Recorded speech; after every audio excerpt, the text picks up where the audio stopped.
자, 그럼 한번 보겠습니다. 자, 기본적인 얘기도 있고 올해의 연계 지문하고 연계 가능한 지문하고도 관련이 있기 때문에 잘 봐주시기 바랍니다. 자, 뭐냐면 그러니까 우리가 바이러스 시대에 살고 있잖아요. 우리는 지구상에 존재하는 생명체를 무엇이라고 봅니까? 우리 동물들, 인간을 포함한 동물들 생명체죠. 식물들도 뭐 생명체라고 보죠? 그렇죠. 그 외에 생명체라고 볼 수 있는 녀석들이 누구냐면 세균, 박테리아, 달리 얘기해서 세균들이 생명체이고, 그 다음에 우리를 요즘 괴롭히고 있는 바이러스, 얘네들도 거의 반생명체로 보죠. 그러니까 생명체냐 아니냐를 정의하는 어떤 기준은 기본적으로 세포로 봐요. 세포로 구성되어 있느냐. 근데 박테리아 같은 경우에는 인체에 들어오거나 어떤 서식할 장소를 찾지 못한 상태에서는 거의 돌덩이 같은 상태거든. 죽어있는 상태 같은 녀석이야. 근데 어딘가 서식할, 살아갈 공간을 찾아내기만 하면 얘는 이제 다시 바로 생명체가 돼버리거든요. 자, 그래서 우리는 세포로 구성되어 있는 그런 세균이나 우리 인간들, 동물들, 식물들, 이 모두를 생명체로 하고, 그 다음에 바이러스 같은 경우에는 그 중간의 형태로 보면서 생명체에 그냥 포함시켜 이야기합니다. 그 다음에 올해 연계 지문에서 중요한 건 박테리오파지. 이거 EBS 수특에 나온 거 봤어? 박테리오파지가 뭐 하는 애냐면 세균이야. 세균인데 이 녀석이 어떤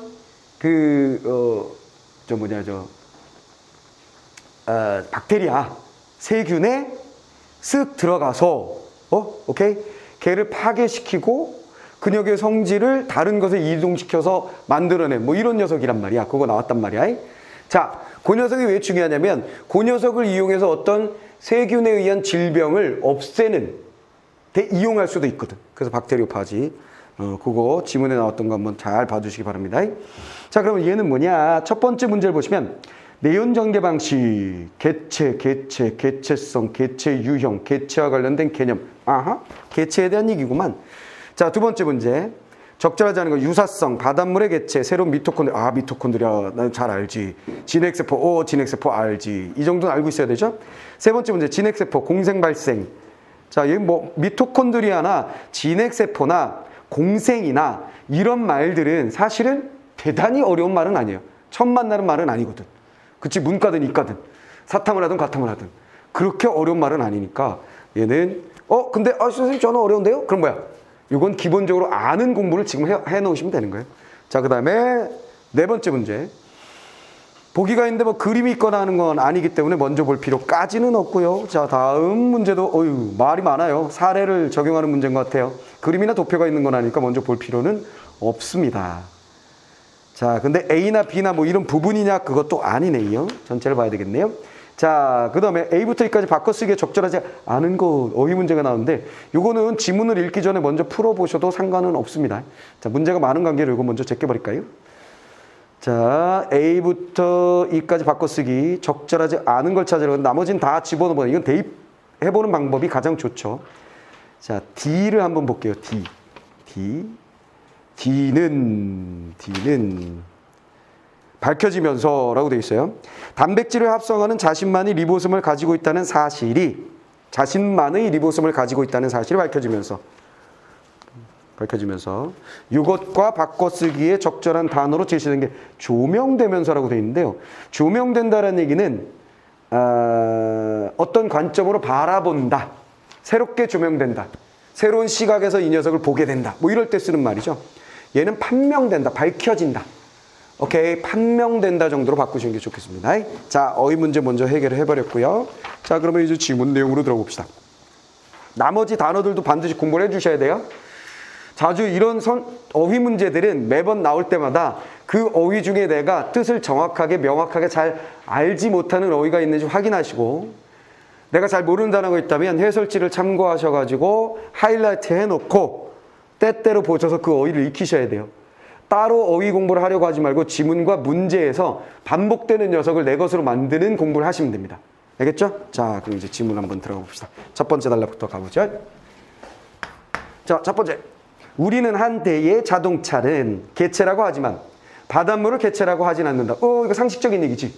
그렇지. 그럼 우리가 머릿속에 뭐가 있어야 되냐면 개체라는 말에 대해서 개념이 딱 잡혀 있어야 돼요. 개체라고 하는 것은 완벽한 하나라고 생각하면 돼요.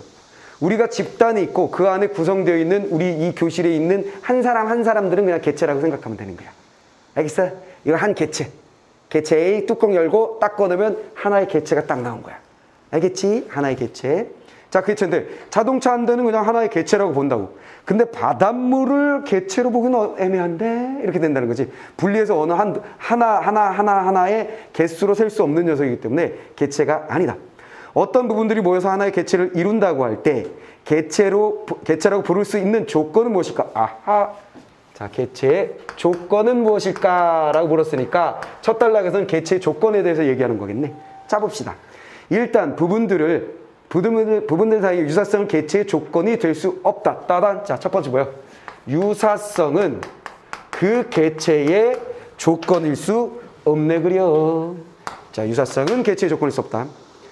가령 사례 들어준다. 일란성 쌍둥이인 두 사람은 DNA 염기서열과 외모도 같지만 동일한 개체는 아니다. 예를 들어, 자, 유사성이 개체의 조건을 낼 수 없다. 왜냐면 예를 들어줄게요. 바로 쌍둥이 생각해보세요. 쌍둥이는 엄청나게 유전자 DNA상 일치되는 면이 많음에도 불구하고 두 각각의 개체지 둘을 합쳐서 하나의 개체로 보진 않잖아요. 당연한 얘기네. 그치? 그래서 유사성이란 건 개체의 조건이 되지 않는다. 됐고. 됐고. 그 다음에 그래서 대부분의 강한 유기적 상호작용이 조건이 흔히 지신다. 아하, 요거 아니라면 조건 질문했는데 요거는 아니고 정답은 강한 유기적 상호작용.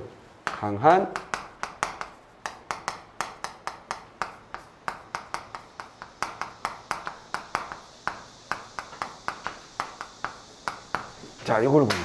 자, 가장 중요한 핵심 나왔죠? 가장 중요한 핵심 뭐예요?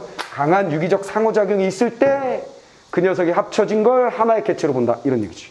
그러니까 이런 거야. A라는 녀석하고 B라는 녀석이 이렇게 뭔가 뭉쳐져 있어. 그래서 이거 두 생명체가 지금 뭉쳐져 있는 거야. 얘는 하나의 생명체야. 했을 때 얘하고 되게 비슷하네. 이게 조건이 아니라는 거지. 하나의 생명체로 볼 땐. 하나의 개체로 설명할 땐. 오케이? 그러니까 이걸 보고서 이거 따로 노는 것 같은데 했을 때는 가능성이 뭐야? A라는 개체와 B라는 개체가 지금 한 곳에 모여 있구나라고 볼 수도 있는 거고. 또 하나의 방법은 뭐야? A와 B가 다른 게 아니라 얘가 둘이 뭉쳐져 있는 거야. 무슨 말이겠어? 하나야, 하나. 이렇게 볼 수도 있다는 얘기잖아. 이해됐지? 그럼 이렇게 하나의 개체가 되기 위해서는 이 둘 사이에 뭐가 있어야 된다는 거야? 유사성이 아니라 이 둘이 완벽하게 엄청나게 강한 상호작용을 해야 된다는 거예요. 유사성이 아니라. 내 말 알겠어? 알겠어? 응? 나라는 생명체를 지구상에서 너희들이 처음 발견한 거야. 근데 내가 어디서 상처를 입었는지 팔이 이렇게 덜렁덜렁 떨어져 나가려고 그러고 있어. 그럼 주워가지고 이거 떨어지려고 그러는데 가만있어. 이게 얘 부분인가? 맞나? 했을 때 판단하는 방법 뭐야? 얘가 여기 있었을 때 엄청난 상호작용을 하고 있다면 나는 이거 없이는 살 수가 없어. 이건 나한테 중요한 거야. 나 이거 없으면 먹지 못해. 나 뒤져. 막 이렇게 돼 있을 때 이건 얘 부분이구나. 딱 끼워준다는 얘기지. 너무 좀 먼 사례를 든 것 같다. 자, 알겠지? 이해됐지? 살짝 이해됐지? 자, 그런 얘기예요. 근데 어쨌거나 우리가 지문을 읽으면서는 항상 뭐가 중요하다고 했어? 핵심, 출제 포인트 잡는 거라 그랬잖아. 이해됐지? 그러면 뭐야? 개체의 조건은 이거 아니야 주의해 강한 유기적 상호작용 띵 끝. 그럼 어떤 선택지는 이것이 있어서 맞거나 이것이 없어서 틀리거나 하는 선택지가 나오게 된다는 거예요. 내 말 알아먹었지? 자, 그 핵심만 잘 잡으면 됩니다. 자, 그 다음에 하나의 개체를 구성하는 부분들의 외부 존재가 개체에 영향을 주는 것과 비교할 수 없이 강한 방식의 서로 영향을 줘. 부연 설명했어. 강한 유기적 상호작용인 건 뭐냐면 그게 도대체 어느 정도인데요? 그럼 뭐야? 외부의 영향하고 비교할 수 없을 정도로 엄청 강한 유기적 상호작용. 무슨 말이겠어? 내 삶에 내 아내의 영향력은 엄청 커 라고 할 수 있단 말이야. 내가 독자적 할 수 있는 게 없어. 아내와 나는 하나의 개체지. 그건 아니잖아요. 이렇게 된다는 거지. 무슨 말이겠어? 내 몸 안에 있는 위와 내 몸 안에 있는 간과 내 몸 안에 있는 심장이 상호작용하는 것과 내 아내와 내가 상호작용하는 건 비교할 수 없을 정도로 내 안에 있는 것들의 상호작용이 크잖아. 그래서 내 몸을 구성하고 있는 모든 구성 요소들은 나라는 인간 한 개체에 포함된 요소로 봅니다. 됐나? 이해됐지? 이해됐지? 자, 그래서 첫 번째 단락은 아주 단순하게 핵심을 찾을 수 있었어요. 됐죠? 개체의 조건은 강한 유기적 상호작용이다. 이것만 잡으면 끝. 자, 그 다음에 여기서 여러분들이 반드시 알아야 될 건 개체란 말 반드시 그 딱 머릿속에 잡고 있어야 되고요. 그 다음에 유기적 상호작용이다라는 것은 서로 뗄래야 뗄 수 없는 작용. 그것이 없어지면 반드시 무엇인가 대신해줘야 되는 작용. 그러니까 심한 상호작용 정도로 생각하시면 됩니다. 자, 그 다음에 보통 우리가 문학에서는 유기적이다라고 얘기했을 때는 인과로 해석을 하지. 사건 A가 사건 B는 유기적이어서 이렇게 얘기했을 때 뭐야? 사건 A 때문에 B가 일어났거나 B 때문에 A가 일어났거나 인과관계로 결합됐을 때 유기적이라고 얘기합니다. 내 말 이해하지? 이해하지? 자, 그렇게 정리하시면 되겠습니다. 유기적이란 말, 그거 딱 두 가지 정도만 상식적인 말이야. 보통 빨간 걸로 하는 건 지문을 읽을 때 중요한 포인트들. 그 다음에 풀 때 포인트들. 노란 걸로 표시하는 건 뭐야? 노란 걸로 표시하는 건 뭐야? 상식적으로 알아야 될 거. 상식적으로 중요한 거. 파란색으로 표시하는 건 뭐야? 전체 흐름 정리할 때. 라고 내가 나름 정했어. 내가 나름 그렇게 정했는데 실천이 잘 안 돼. 정신이 없으면 실천이 잘 안 돼. 근데 최대한 그렇게 노력하고 있다고 살짝 감을 잡아주시고. 자, 두 번째 단락. 상이한 시기에 존재하는 두 대상을 동일한 개체로 판단하는 조건도 물을 수 있다. 조건 2. 자, 뭐야? 상이한 시차. 상이한 시기의 대상. 상이 다른 시기의 대상에 대해서도 이것이 하나의 개체인가를 물을 수 있는 조건이 있지 않을까라는 질문 던졌어요. 그 뭔 소린데 그게? 어떻게 시간이 다른데 둘이가 하나가 될 수가 있어? 뭐지? 그것은 빨리 넘어가는 거야.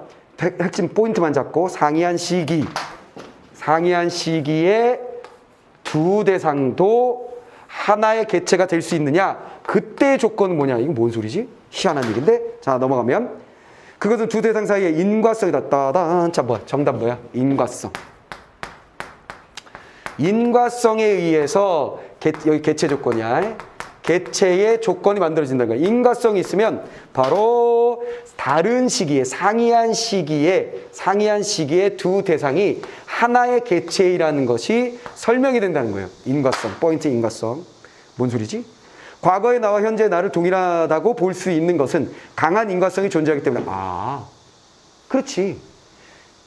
10살짜리 나와 지금 늙은이인 나가 똑같잖아. 10살 때 골목에서 놀던 친구가 나를 우연히 길에서 만나면 잠깐만요. 아저씨 왜요? 많이 보던 그 무슨 초등학교? 난 국민학교인데.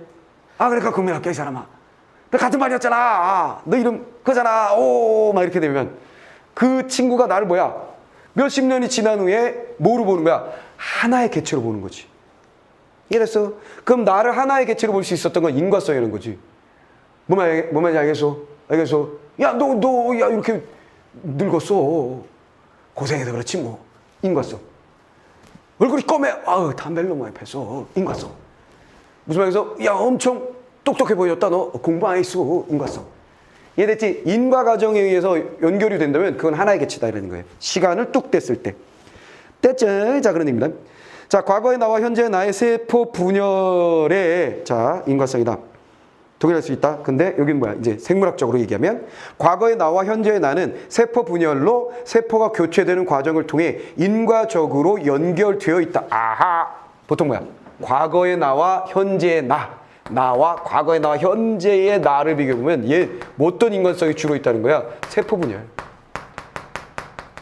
10살 때 키가 요만했는데 지금 키가 이만해졌다. 덩치가 이만해졌다. 그럼 뭐야? 세포 분열, 세포의 개수가 늘어났다는 거지.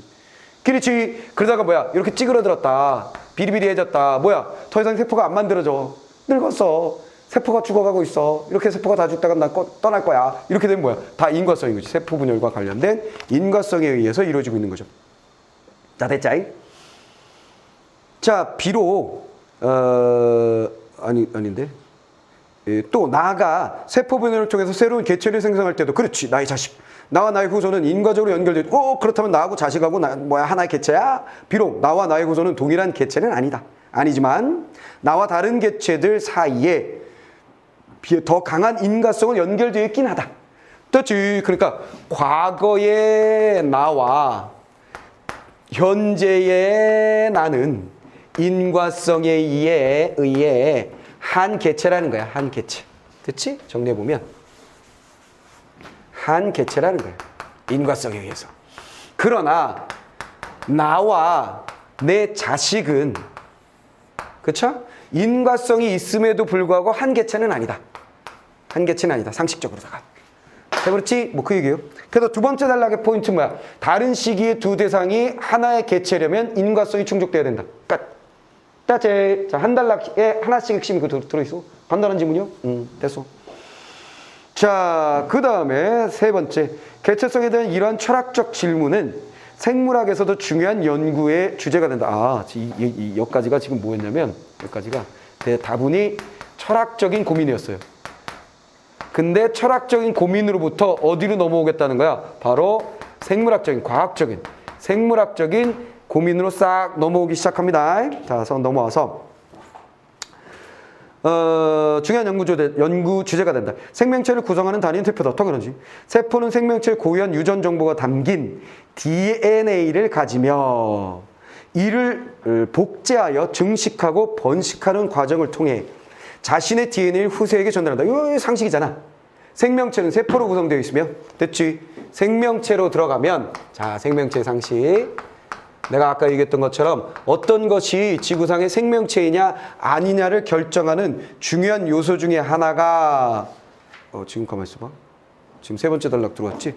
세 번째 단락 들어왔고 요소 중에 하나가 생명체는 결국 세포로 구성되어 있어야 된다. 그래서 생명체는 세포로 구성되어 있고 그 다음에 그 세포 안에는 핵이 있고 질에는 막이 있고 맞지 지금?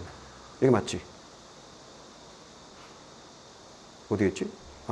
세포이다. 세포는 생명의 고유한 유전 정보 DNA를 가지고 이를 복제하여 번식한다. 됐지? DNA 있고 그것에 의해서 번식한다. 복제하여 번식한다. 이런 것들이 바로 생명체예요. 생명체 속성들 얘기하는 거야. 자, 그런데 세포는 다 이렇게 한 다음에 생명체는 세포가 있고 DNA 있어서 번식하는 걸 그걸 생명체라고 얘기하거든요. 라고 얘기했어. 그래서 내가 아까 얘기했던 거 상식적으로 생명이라고 하면 세포가 가장 기본인 거예요. 근데 이건 다분히 우리 시각이야. 지구에만 국한되어 존재할 수밖에 없는 삶을 영위할 수밖에 없는 우리들의 시각인 거야. 그렇지.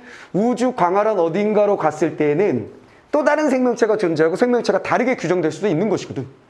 근데 인간을 중심으로 해서 우리가 생명체를 규정할 땐 세포가 있다. 이거지. 그리고 번식을 한다. 이게 두 가지의 포인트. 내가 노란색으로 한다는 얘기는 뭐야? 뭔지 알지? 상식적으로. 아주 꼬꼬마. 애기상식을 얘기하고 있는 거예요. 자, 그 다음에 후세에게 전달한다. DNA. 세포는 사람과 세포 다시 잡았어. 진핵생물의 진핵세포와 박테리아나 고세균과 같은 원핵생물의 원핵세포로 구성된다. 그랬어요. 자, 세포는 진핵세포가 있고 그 다음에 원핵세포가 있다. 됐지? 진핵세포와 원핵세포가 있다. 그래서 진핵세포는 당연히 뭐야? 진핵생물. 이 녀석은 뭐야? 진핵생물.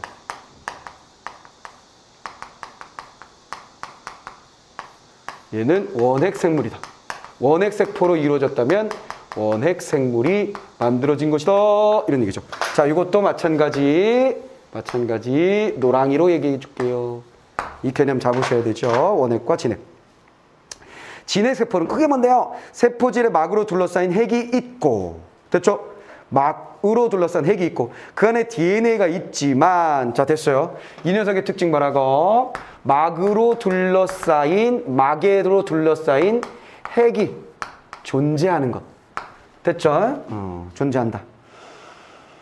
자, 그 다음에 그 안에 DNA가, 당연히 핵 안에 DNA가 있겠지. 됐죠? 원핵세포는 뭐다? 막으로 둘러싸인 핵이 없다. 됐죠?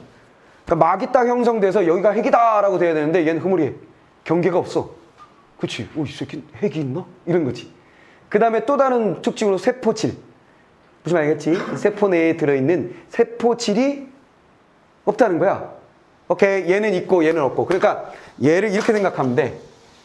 진핵세포는 진화한 세포. 이렇게 생각하면 돼요. 진핵세포를. 그 다음에 원핵세포는 이건 뭐야? 원시적인. 이렇게 생각하면 쉬울 거야. 그래서 원시적인 세포를 가진 생물.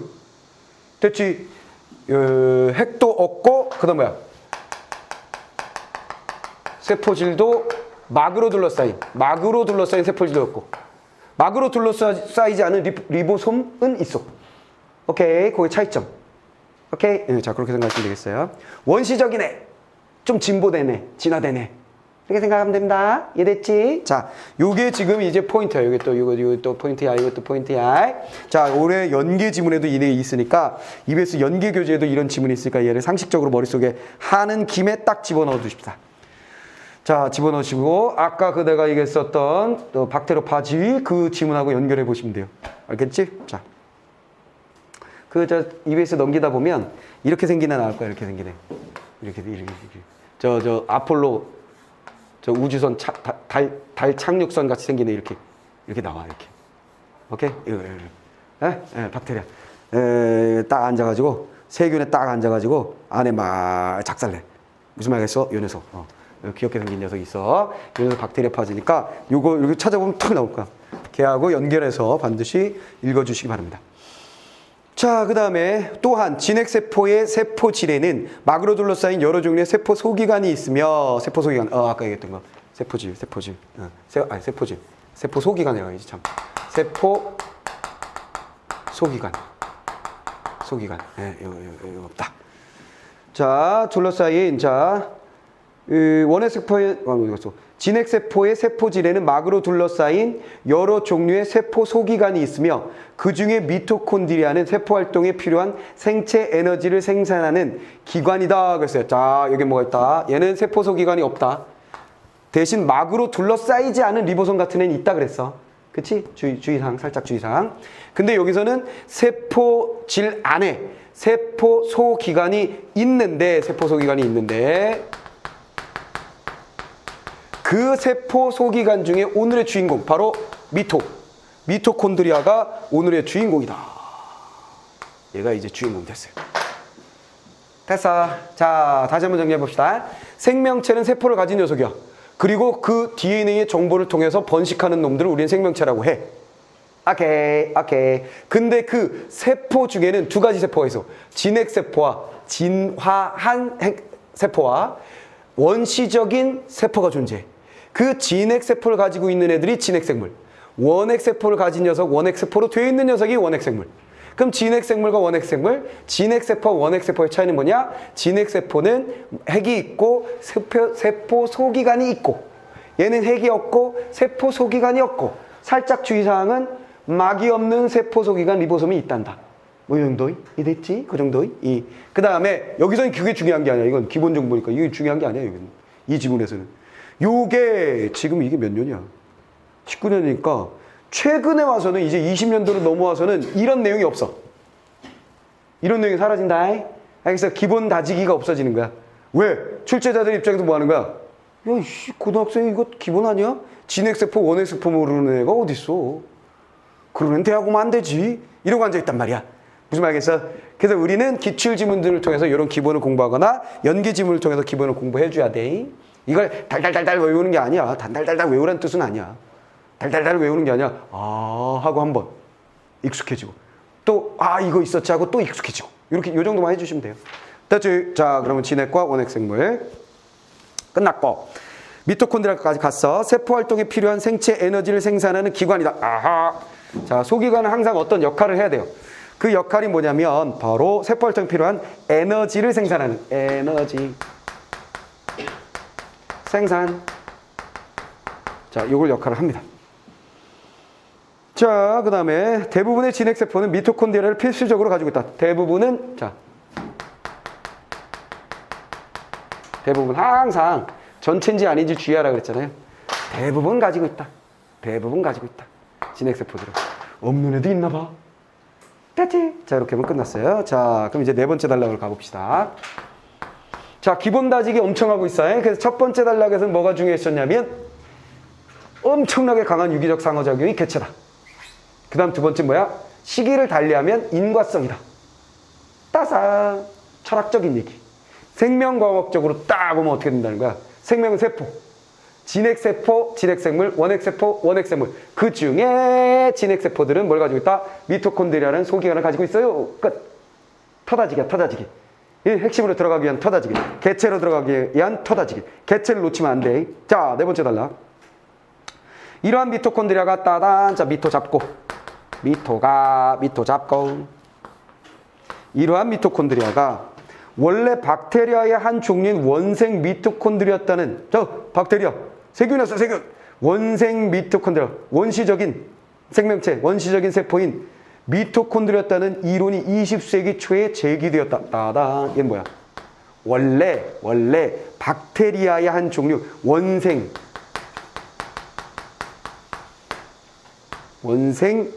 미토콘드리아였다. 즉 박테리아, 세균이었다. 원시적인 형태의 미토콘드리아, 그 녀석은 세균의 형태로 존재했었다는 얘기는 하나의 개체였다는 얘기네. 떨어져 있는 하나의 생명체. 자, 공생발생설 또는 세포 공생설이라고 불리는 이 이론에서 두 원핵생물 간의 공생관계가 지속되면서 진핵세포를 가진 진핵생물이 탄생했다고 설명한다. 따단. 이걸 바로 뭐라 그러냐면 공생발생설.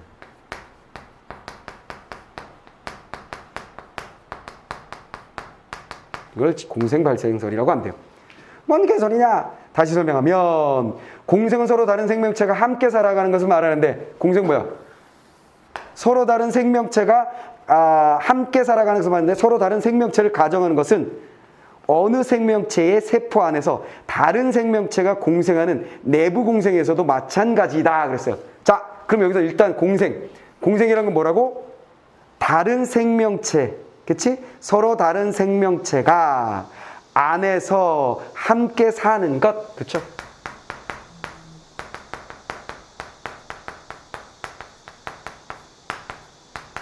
함께 사는 걸 공생이라고 해요. 그러면 여기서 다른 생명체라는 건 앞에 뭐하고 연결되는 거야? 이말하고 연결되는 거야, 개체. 이 포인트야. 지금 이 지문에서 제일 중요한 말이 개체잖아. 개체, 유기적 상호죠. 개체, 인과성. 그래놓고 개체를 우리가 잊어버리면 안 되는 거야. 알겠어? 생명과학적으로 개체보다 다른 생명체는 개체잖아. 그 다른 생명체 개체가 함께 하는 걸 우린 뭐라 그런다? 공생이라고 하는데, 미토콘드리아가 하나의 세균으로서 공생을 통해 발생하였다. 무엇이 발생됐다라는 거야? 진핵세포를 가진 진핵생물로 두둔 어떻게 될까? 진핵생물.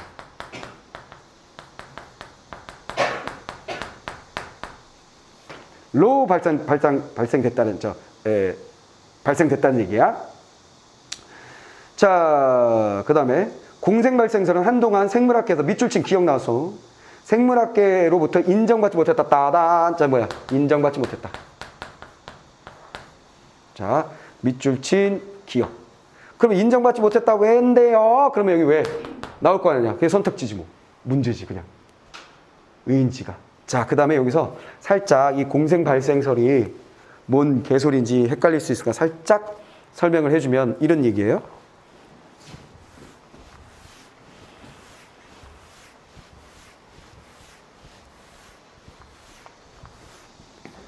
여기에 원생 미토콘드리아.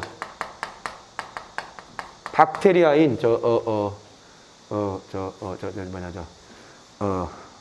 박테리아인 원생 미토콘드리아가 존재한 거예요.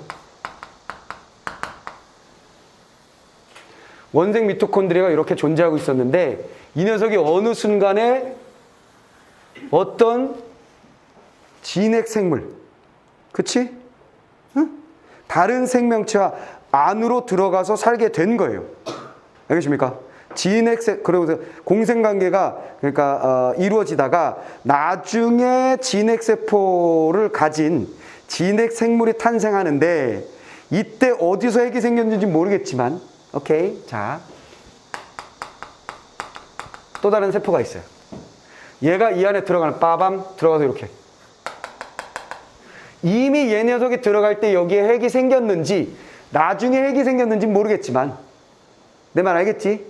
이해됐지? 이 세균이 어느 세포 안에 들어가고 그 전체가 얘는 사라지고 이 들어갔으니까 요게 하나의 진핵세포로 발전했을 거라는 거야. 내 말 알겠냐? 응? 그러니까 미토콘드리아가 하고 놀고 다니고 아주 과거에 생명이 시작됐을 무렵에 오케이? 또 다른 세포가 하고 놀고 다니다가 이 녀석이 뭐라 그랬어? 이 녀석이 박테리아잖아, 세균이잖아. 감염되는 거야. 이렇게 딱 이 새끼 뭐야 뺑 이렇게 들어가는 거야. 이거 뭐지? 이러고 있는 거지. 근데 같이 살게 돼. 같이 살면서 얘가 뭐 하는 거야? 이 전체가 사는 에너지를 제공해 주게 되는 거지. 공생하여 이런 공생 관계에 있다가 진핵세포가 딱 만들어졌다는 거야. 자, 무슨 얘기인지 알겠어? 이해됐어? 그러니까 우리가 보는 세포들은 대부분이 뭘 가지고 있어? 미토콘드리아를 가지고 있지. 근데 사람들이 뭔 주장한 거야? 근데요. 과과과과과과과과 거슬러 올라가면 이 미토콘드리아는 이 세포 안에 있는 게 아니라 세포 바깥에 있었을 거예요. 그러다 어느 순간 이것이 감염이 뚝 들어왔을 거예요. 그러다가 공생관계를 유지하다가 지금의 진핵세포로 땅 자리 잡게 된 걸 겁니다. 라고 공생발생설을 학자들이 주장하는 거야. 어떤 사람들이. 근데 이 학계에서는 뭔 개소리야 하고 인정하지 않았다는 거지. 뭔 말인지 알겠어? 그럼 왜 인정하지 않았는지 이제 한번 정리해 봅시다. 왜 인정하지 않았는지. 자, 왜 인정하지 않았냐? 미토콘드리아 기능과 대략적인 구조 그리고 생명체 간 내부 공생 사례는 이미 알려졌지만 미토콘드리아 기능과 대략적인 구조 우리 알고 있고 생명체 간의 내부의 공생이 이루어진다는 거 우린 다 알고 있다. 그러나 미토콘드리아가 과거에 독립된 생명체였다는 것을 쉽게 믿을 수 없었기 때문이다. 자, 첫 번째, 미토가 과거에 독립 생명체라고 믿을 수 없음. 믿지 못한 거예요. 자, 왜? 때문이었다. 그리고 한 생명체가 세대를 이어가는 과정 중에 돌연변이와 자연선택이 일어나고 이로 인해 종이 진화되고 분화된다고 보는 전통적인 유전학.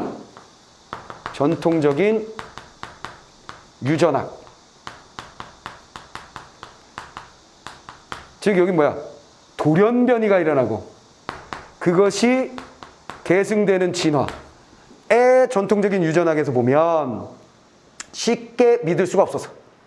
자, 전통적인 유전학에서 두 원핵 생물의 결합은 주목받지 못했다. 이걸 보다 보니까 주목받지 못한 거지. 뭔 소리야. 이런 발생이라는 건 어느 순간에 돌연변이 돼가지고 이게 유전돼가지고 나오는 거지. 두 생명체가 만나가지고 공생하다가 된다는 게 말이 돼? 이랬다는 거지. 돼버렸지? 그러다가 전자현미경의 등장으로 미토콘드리아 내부까지 세밀히 관찰하게 되고 미토콘드리아 안에 세포에게 DNA와 다른 DNA가 있으면 따당 그랬다가 얘가 이 녀석의 근거잖아. 인정하지 않는 근거. 근데 인정하지 않던 애들이 인정하게 가는, 됐죠? 인정할 수밖에 없는 근거 쪽으로 이제 가줘야 돼. 흐름이 당연히 그렇게 갈 거 아니야. 됐지? 하지만 했으니까 하지만. 그러나 자, 그러다가 관찰하게 되고 미토콘드리아 안에는 세포에게 DNA에 다른 DNA가 있으며 뭐라고? 핵이 다른 DNA. 뭔 소리인지 알지? 자, 여기서 진핵세포가 있어. 당연히 진핵세포니까 막으로 둘러싸인 핵이 있을 거야. 여기 미토콘드리아가 있어, 빵처럼. 근데 이 녀석이 DNA는 여기 있어야 되잖아. 그래야 이 세포가 분열하여 다른 세포들이 만들어질 거 아니야. 근데 이 안에도 독자적으로 DNA를 가지고 있다는 거야. 독자적으로 DNA를 가지고 있다라니까 이 녀석은 혼자 몸을 살아가는 녀석인가? 이렇게 된다는 거지. 됐죠? 다른 DNA가 있으면 자신만의 리보솜을 가지고 있다는 사실. 떼렌. 그다음 뭐야? 자신만의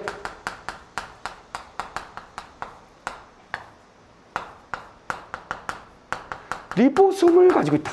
세포 소기관들을 가지고 있으며 사실이 밝혀지면서 공생발생설이 새롭게 부각됐다. 따닥. 자, 얘가 더욱더 두드러지고 엄마? 그럴듯한데? 이렇게 된다는 거지. 인정적으로 가는 거야. 인정적으로. 내 말 알겠어? 자, 당연히 출제자는 이거 모를 수밖에 없어. 포인트. 출제 포인트 나온 거야. 출제 포인트. 밑줄이 있으니까 우리는 당연히 알고 인정하지 않았다 기억 밑줄이 있으니까 당연히 알게 되고 반대로 인정할 수밖에 없는 근거들도 출제 포인트가 될 수밖에 없겠지. 그 잘 정리하면 되는 거야. 자, 다음 단락 다섯 번째. 자, 네 번째 다섯 번째로 넘어가면 다섯 번째. 공생 발생설에서 따르면 진핵생물은 원생 미토콘드리아가 고세균의 세포 안에서 내부 공생을 하다가 탄생했다고 본다. 뭐라고? 진핵생물은 이거야. 아까 얘기했던 거. 고세균의 세포. 아하. 자, 진핵생물은 지금 우리가 만나게 되는 진핵생물들이란 여기 설명이 다 돼 있구만. 어떻게 됐다는 거야? 원생 미토콘드리아 원미. 와, 그 다음에 고세균. 따단 고세균. 이 만나서 만들어진 거다. 이렇게 보는 거야. 얘네들이 뭐한다? 공생. 두 개체. 우리가 지금 놓치면 안 돼. 이 지문을 읽고 알딸딸해지는데 공통점이 뭐냐면 첫 번째, 두 번째 단락에서 읽었었던 개체라는 개념으로부터 완전히 벗어났을 때야. 오케이. 그 고리를 놓치면 힘들어져. 얘도 개체, 얘도 개체인데 두 개체가 함께 살아야 공생이잖아. 앞에서 봤을 때. 공생을 하면서 만들어졌다는 거지. 됐지? 자, 그런 얘기입니다. 자, 그 다음.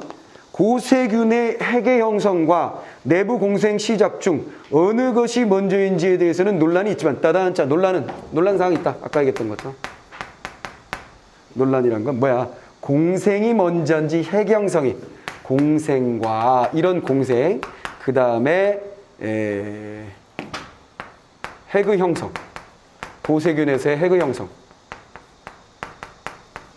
이 둘이 이게 먼저인지는 모르겠지만 있긴 있어야 되겠지 뭐. 오케이. 아까 내가 얘기했었던 거야. 자, 고세균은 세포질에 핵이 생겨 진핵세포가 되고 원생 미토콘드리아는 세포 소기관인 미토콘드리아가 되어 진핵생물이 탄생했다는 것이다. 순서는 상관없고 이건 논쟁인데 우리가 알 필요 없고 모르겠다. 뭐가 먼저인지 모르겠는데 아까 얘기했던 것처럼 그렇게 발생했다라는 거죠. 미토콘드리아가 원래 박테리아의 한 종류였다는 근거는 여러 가지가 있다. 박테리아와 마찬가지로 새로운 미토콘드리아는 이미 존재하는 미토콘드리아의 이분 분열을 통해서만 야, 근거 여기 하나 이게 있었잖아. 이거 포인트. 이것도 근거였는데 여기 또 나왔어. 자, 독립적이었다는 근거가 이쪽이 더 명확하고 중요한 건가 봐. 자, 뭐냐면 여러 가지가 있다. 첫째, 일반적인 박테리아처럼 새로운 미토콘드리아는 이미 존재하는 미토콘드리아의 이분 분열을 통해서 만들어진다. 아하. 자, 뭐야? 이분 분열. 자, 아까 생명체의 포인트가 뭐였죠? 세포를 가지고 있다. 그 다음에 뭐라고 했어? 번식하고 증식한다 그랬잖아. 근데 얘는 뭐야? 독자적인 번식, 증식을 하는 것 같아. 번식, 증식을 하는 것 같아. 새끼를 막 만들어. 분열해가지고. 독자적으로. 자, 이런 느낌. 새로운 미토콘드리아는 그렇게 만들어지고, 미토콘드리아 막에는 진핵세포 막의 수송 단백질과는 다른 종류의 수송 단백질. 아하. 자, 보자. 네 번째. 진핵세포 자체가 가지고 있는 수송을 담당하는 단백질과 다른 수송 단백질.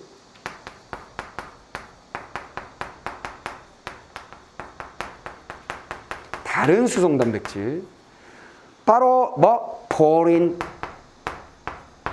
포린이가 존재합니다. 포린. 이게 이제 네 번째. 존재하고 박테리아 세포막에 있는 카디오리핀이 존재한다. 또 뭐야? 카디. 기니까 그냥 카디. 카디가 존재하는 게 특징이다. 미토콘드리아 리보솜은 미토콘드리아의 리보솜은 진핵세포의 리보솜보다 박테리아의 리보솜과 더 유사하다. 그랬어요. 아하. 그 다음에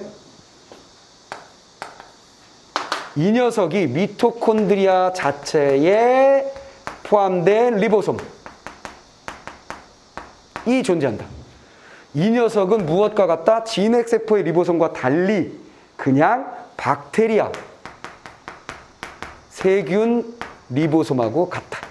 우리가 가지고 있는 세포 내에 당연히 미토콘드리아가 있을 거 아니오? 근데 그게 박테리아의 리보솜을 가지고 있더래. 이 새끼가. 알겠지? 알겠지? 아이고, 이렇게 정보가 많아. 힘들어 죽겠네. 네, 머릿속에 딱딱딱딱 정리돼서 들어가긴 어려워. 그렇지? 우리가 생명과학 시간에 이걸 명확하게 배우는 것도 아닐 테고. 오케이, 어려워. 그럼 뭐 하는 거야? 여기 있다, 여기 있다, 여기 있다, 여기 있다, 여기 있다 해놓는 거야, 그냥. 오케이? 토하지 말고. 진땀 나도 참고. 알겠어? 정리하는 거야, 그냥 정리. 우린 뭐야? 이해할 수는 없다. 정리한다. 이 포인트야.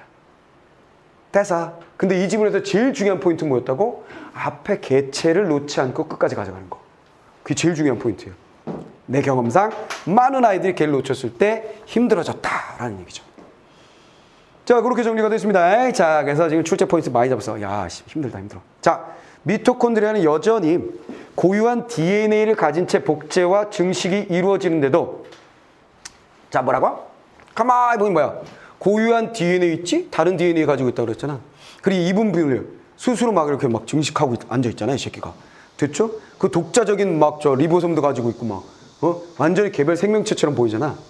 이렇게 미토콘드리아는 여전히 고유한 DNA를 가진 채 복제의 증식이 이루어지는데도 미토콘드리아와 진핵세포 사이의 관계를 공생관계로 보지 않는 이유는 무엇일까? 자, 이게 왜 나오는 거야? 자, 놓치면 안 돼. 공생은 뭐라고? 다른 개체가 함께 사는 것. 이 질문을 달리 바꾸면, 자, 여기까지 보니 어떤 질문을 할 수 있다 그래서 얘네들을 싹 보니까, 야, 이거 공생 아니야? 라고 물었다는 얘기는 미토가 한 독립된 개체 아님? 이런 얘기지.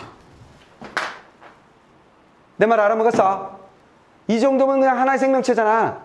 그렇다면 두 개체가 함께 사는 걸로 보는, 즉 공생이라고 봐야 되는 거 아닌감? 이렇게 물을 수 있다는 거지. 내 말 이해돼서? 이해됐지? 자, 근데도 그렇게 보지 않는 이유는 뭐냐? 뭘까? 두 생명체가 서로 떨어져 살 수 없더라도, 떨어져 살 수 있는지 없는지 중요하지 않다는 거야. 각각의 개체성을 잃을 정도로 유기적 상호작용이 강하지 않다면 그 둘은 공생관계에 있다고 보는데, 따단. 자, 아까 공생이라는 건 내가 뭐라 그랬냐면 다른 생명체와 함께 사는 거라 그랬잖아. 여기다 플러스 뭐 해주라는 얘기야? 유기적 상호작용이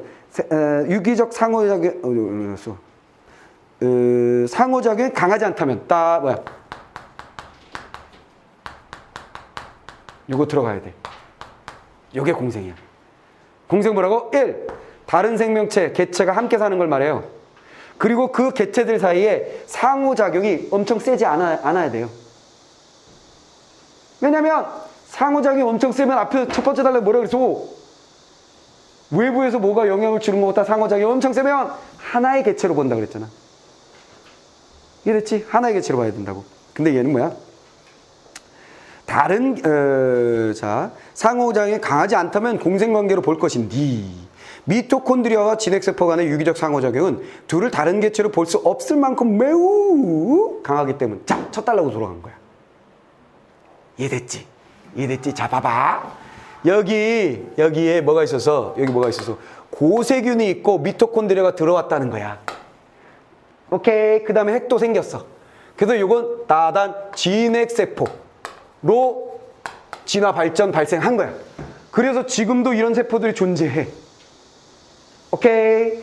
근데 요 말을 이거 왜 어떻게 알았어요? 얘가 밖에 있었다 들어왔다라는 느낌 어떻게 알았죠? 이 새끼가 이게 독립성이 엄청 강해, 이런 얘기지. 그럼 공생인 거예요?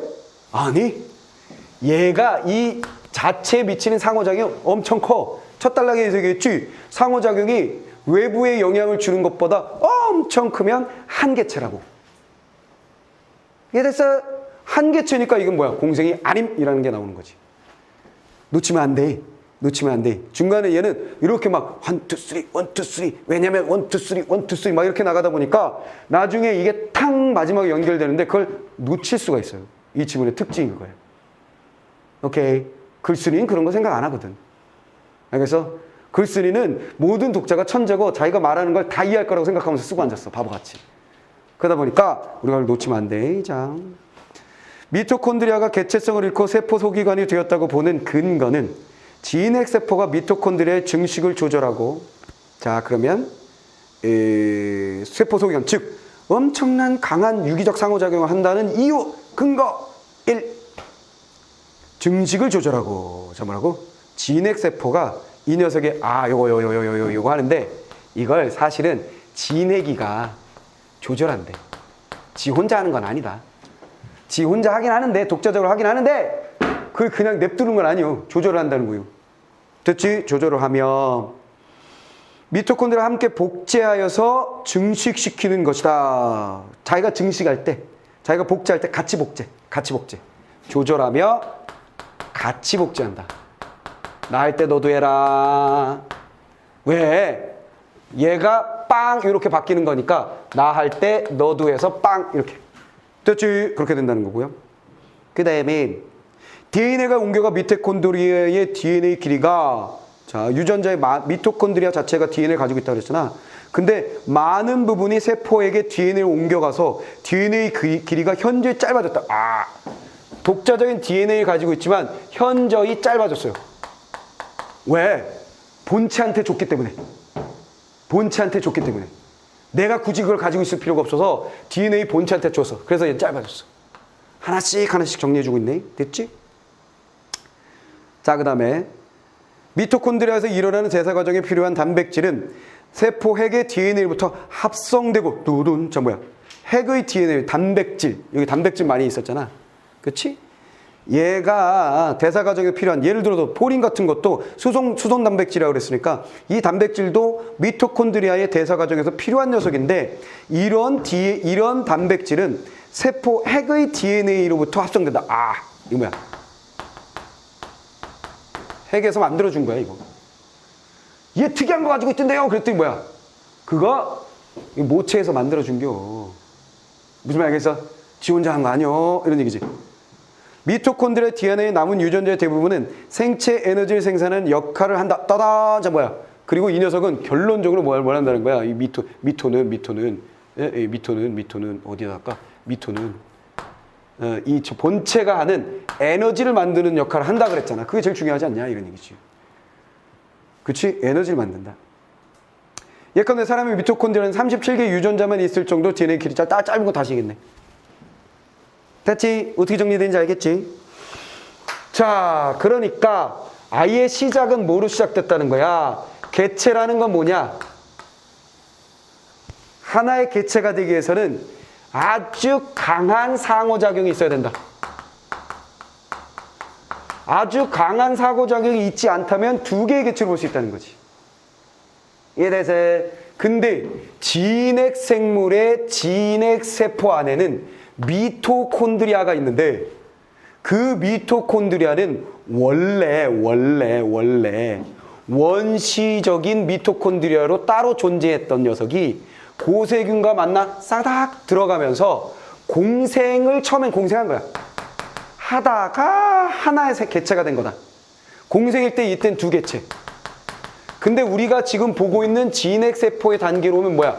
얘는 한 개체가 된 거야. 한 개체. 공생이 아니라는 거야. 이해됐지? 그럼 얘가 원래 두 개체였던 증거들은 다른 DNA를 가지고 있고 자신만의 리보솜을 가지고 있으며 이분 분열해서 증식을 스스로 하며 이 본체하고 다른 단백질, 포린 같은 녀석을 가지고 있으며 또 자신만의 리보솜을 가지고 있어. 그 리보솜은 박테리아랑 비슷해. 이래서 얘가 독립성을 가지고 있는 녀석처럼 보여서 과거엔 독립돼 있을 거라고 생각했다는 거야. 그럼 인정한다면 뭘 물어본 거야? 그러면 지금도 공생? 이렇게 물어본 거지. 아니, 지금 공생은 아니야. 왜냐면 얘는 DNA 본체한테 넘겨서 엄청 짧아졌어. 그리고 얘가 독자적으로 증식한다지만 본체가 복제할 때 조절되면서 함께 이루어지는 일이야. 그리고 얘가 지만의 포린이라는 단백질을 가지고 있다지만 이거 본체 핵에서 합성해 준 거야.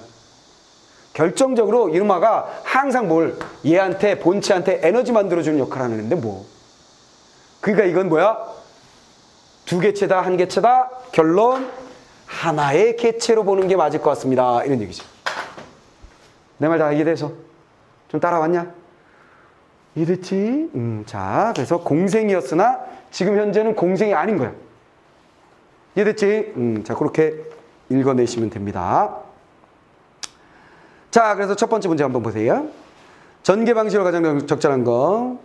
정답은 3번이었죠? 개체성의 조건을 제시한 후에 세포 소기관의 개체성에 대해서 공생 발생설을 중심으로 설명하고 있다. 그렇지. 개체성이 뭔지 두 달락을 딱 설명한 다음에 미토콘드리아의 공생 발생설. 그게 바로 세포 소기관이잖아. 미토콘드리아가. 됐죠? 맞는 설명이고요. 두 번째 문제. 적절하지 않은 건 뭐냐겠어요? 나머지 다 적절하고 미토콘드리아의 대사 과정에 필요한 단백질은 미토콘드리아의 단백질 뭐였어? 포린 같은 애들. 단백질은 미토콘드리아의 막을 통과하여 세포질로 이동해야 된다 그랬어요. 이건 뭔 소리야? 본문에 나와 있는 건 뭐였어? 얘는 어쨌거나 핵에서 만들어준다라는 얘기가 나와 있었지. 이해됐지? 미토콘드리아의 막을 통과하여 세포질로 이동한다, 만들어서 밖으로 나간다 이런 말은 없어. 모르는 말이야. 이해됐어? 핵이 만들어준다라고 돼 있지. 굳이 이동한다면 핵이 만들어, 야, 너 써라 하고 주는 거겠지 뭐. 무슨 말이겠어요? 우리는 알 수가 없습니다. 땡 날아가고요. 자, 세 번째 문제의 기억의 이유. 기억. 인정하지 않았던 이유는 무엇이냐 그랬어요. 정답 5번째죠.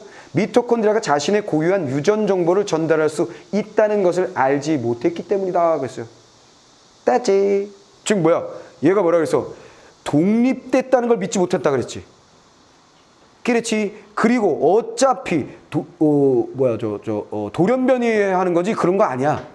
그럼 얘가 믿지 못한다고 요걸 믿게 해주면 되는 거지. 독립성을 믿게 해주면 되는 거 아니야. 독립성. 근거. 됐죠? 그래서 뭘 몰랐다는 거야? 독립성을 몰랐다는 거지. 고유한 유전 정보를 전달할 수 있다는 걸 몰랐다. 독립성을 몰랐다. 이걸 믿지 않았다 그랬으니까 요거 들어가면 돼. 포인트. 앞뒤 문맥. 됐지? 자, 그래서 5번이 된 거고. 자, 그 다음에 네 번째 문제.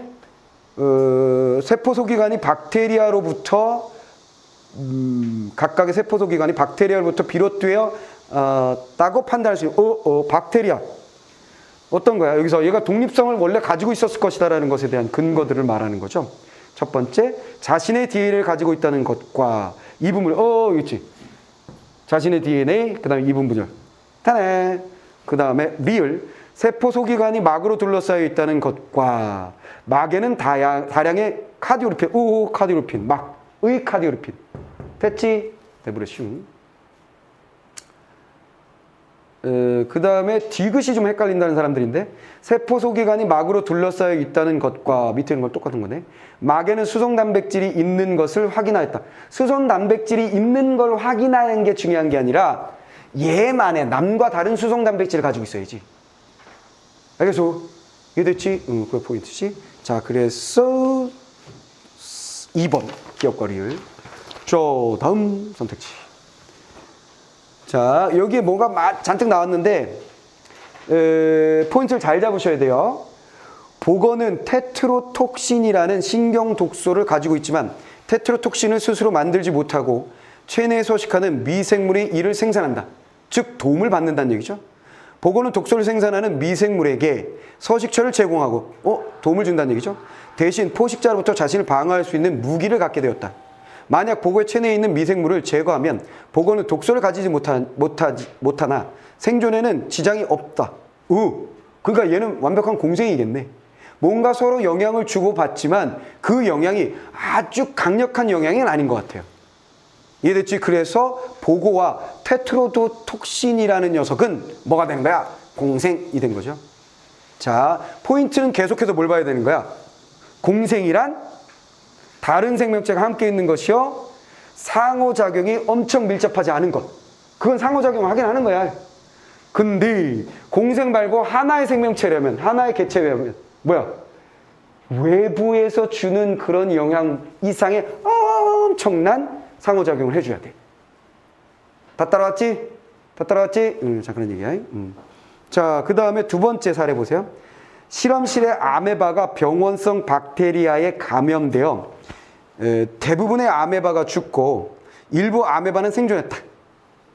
그럼 일단 뭔가 들어왔다는 얘기네. 생존한 아메바는 세포질에서 서식하는 박테리아는, 자, 아메바 안에 박테리아 스스로 복제하여 증식할 수 있었고, 스스로 복제하여 증식, 독자성을 가지고 있다는 거지. 그건 공생이지 뭐, 혼자니까. 두 개의 개체라는 뜻이잖아. 스스로 증식. 더 이상 병원성을 지니지 않아. 죽이진 않아, 얘를. 아메바에게 무해하지만 박테리아에겐 치명적인 항생제를 아메바에게 투여하면, 그게 무해해. 그러니까 얘가 뭔가 도움을 주는 건 아니야. 들어앉아 있는데. 됐지? 도움을 주진 않아. 그리고 대신 무해해. 더 이상 죽이진 않아. 얘가 면역이 생겼으니까. 박테리아에게 치명적인 항생제를 아메바에게 투여하면 박테리아와 함께 아메바도 죽었다 그랬어요. 뭐 같이 살고 죽고는 별 의미가 없다고 얘기했지만 어쨌거나 박테리아에게 치명적인 항생제를 주면 아메바에게 투여하면 박테리아와 함께 아메바도 죽었다 그랬으니까 이 항생제의 영향으로 죽었는지 이것 때문에 얘도 안 좋은지 아니면 이미 이제는 아메바는 이 박테리아가 있어야만 살 수 있게 됐는지는 정확하게는 알 수 없으나 어쨌거나 두 개체가 쫙 들어와서 살고 있는 건 함께하고 있는 건 틀림이 없어요. 체내 공생관계인 건 틀림이 없어요. 이해됐지? 체내 공생관계인 건 틀림이 없어요. 자, 그래 놓고 이제 적절하지 않은 걸 찾으라고 했습니다. 자, 1번이 답이었죠. 병원성을 잃은 아메바의 세포질에서 자, 아메바, 병원성, 병의 원인이 되지 않는다는 거야. 병의 원인이 되는 성질을 잃은, 즉 유해하지 않은 아메바의 세포질에서 서식하는 박테리아는 세포 소기관으로 변한 거죠. 세포 소기관으로 변했다는 얘기는 뭐 하는 거야? 미토콘드리아처럼 에너지를 준다거나 역할을 해줘야지. 근데 얘는 뭐요? 무해할 뿐 별 영향이 없어. 따제. 그러니까 소기관으로 만들어졌다라고 볼 수가 없는 거지. 그리고 세포 소기관으로 변했다는 얘기는 뭐야? 한 개체가 돼버렸다는 거잖아. 따서 들어온 지 얼마 안 돼. 야, 안 된 것 같아. 됐죠? 그렇게 보시면 되겠습니다. 자, 애들이 많이 틀렸던 거 5번 선택지를 보시면 아메바의 세포질에서 서식하는 박테리아와 아메바 사이의 관계와 보고와 독소를 생산하는 미생물 사이의 관계는 모두 공생관계에 있군. 근데 이걸 왜 애들이 헷갈렸냐면 내 생각에 혹은 몇몇 아이들의 진술에 의하면 박테리아와 아메바가 별로 주고받는 게 없는데 왜 공생해요? 이렇게 말하는 거야. 그럼 공생이 뭔데? 서로 영향을 주고 도움을 주고받는 거죠. 이건 뭐지? 자기가 어렴풋이 가지고 있는 상식에서 풀고 있는 거지. 본문에 뭐라고 되어 있어? 공생이란 다른 생명체가 함께 사는 거. 체내에 들어간 것도 공생으로 봄. 따서 그리고 상호작용이 존나 세지 않음. 끝! 이렇게 돼 있어. 끝나버렸지. 요거로 풀어야 되는 거야. 내 말 알아먹었어요? 어렴풋한 자기의 상식에 기대서 이건 그거 아니야? 이렇게 해버리면 끝난다는 거지. 내 말 알아먹었지요? 어때요? 조금 힘들었지? 예, 정보가 얘는 1, 2, 3 이유가 되게 많았어. 그리고 이어서 얘를 까거든. 이거 연결하기도 쉽지 않고.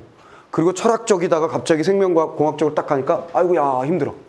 정보가 많고 연결시키는 것도 쉽지 않았고 얘가 이렇게 갔다 저렇게 갔다 하니까 공생인데 공생이 아니었다. 왜 공생이 아니냐? 공생이냐? 막 이러니까 도대체 뭐가 결론이냔 말이냐? 이렇게 될 가능성이 굉장히 높은 질문이었어요. 이래서 그리고 공생이란 말이 쉽게 우리가 알고 있었던 말이라는 것도 사실은 좀 방해가 됐지. 특히 문제를 풀 때. 알겠냐? 그 쉬운 지문은 아니었습니다. 깔끔하게 읽기는 좀 쉽지 않은 지문이었어요. 다시 한번 선생님이 놓치지 말라고 했던 중간 고리도 생각하면서 다시 한번 읽어보시면 좋겠습니다. 자,